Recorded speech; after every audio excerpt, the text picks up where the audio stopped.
Si la crypto attire autant de monde, c'est parce qu'elle promet beaucoup. Pourtant, la majorité perdent de l'argent. Alors pourquoi autant de perdants? C'est pas une question de malchance ou de marché truqué, c'est simplement une question d'erreurs classiques, d'émotions mal gérées et de stratégies souvent inexistantes. Alors aujourd'hui, on va voir ce qui fait réellement perdre les investisseurs en crypto. Le marché crypto, il est brutal. Et il y a deux émotions qui jouent particulièrement contre toi. La peur et la cupidité. La peur, ça te force à vendre au pire moment, quand il y a tout qui baisse et que tu penses que ça ne remontera jamais. Et à l'inverse, la cupidité, ça te fait acheter au plus haut, parce que tu veux pas louper le train. Donc ces deux émotions, elles te font systématiquement prendre des mauvaises décisions. Donc gagner en crypto, c'est avant tout maîtriser ses émotions et pas seulement suivre les tendances. Il y en a beaucoup qui pensent que plus tu fais de transactions, plus tu gagnes.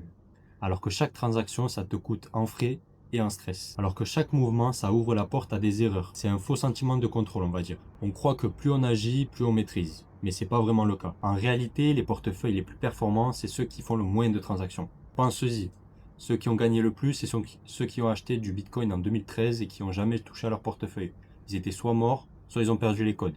Donc moins bouger, c'est limiter les erreurs, garder des frais, tu vas mieux dormir et c'est souvent mieux performer sur le long terme. Parce que c'est ça qu'on veut faire, performer sur le long terme et pas sur une semaine ou 2 jours. Si tu investis sans stratégie, c'est le meilleur moyen de te perdre. Il y en a beaucoup qui rentrent parce que c'est leurs amis, leurs collègues ou quelqu'un dans leur famille qui leur a montré qu'ils ont gagné de l'argent avec la crypto. Mais quand le marché il change de direction, ces gens-là, ils sont pas là pour te guider et tu perds souvent tes repères. Et quand tu n'as pas de repères en crypto, tu fais souvent des mauvaises décisions. Donc avant chaque transaction, tu dois savoir où tu achètes, pourquoi tu achètes et quand tu vas revendre et où tu vas revendre. Sans ça, tu es condamné à subir la volatilité et tu vas jamais en tirer profit. Tu vas juste garder tes positions à l'infini ou les vendre trop bas ou ne pas les vendre du tout. Il y a tout le monde qui rêve d'acheter haut et de vendre bas, j'allais dire. Non, il y a tout le monde qui rêve d'acheter bas et de vendre haut.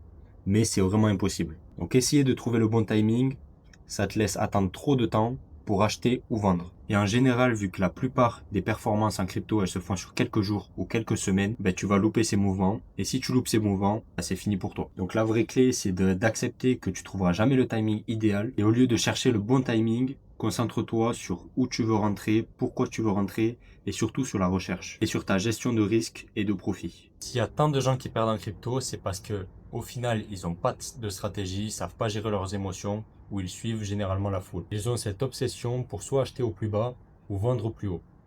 Parce que c'est sûr, quand tu achètes et que le prix continue à descendre, c'est pas agréable. Le mieux, c'est de travailler sur toi avant de vouloir investir. Savoir ce que tu veux réellement, comment tu te comportes et adapter la stratégie au mieux suivant comment tu es dans la vie. Par exemple, moi, c'est sur du long terme.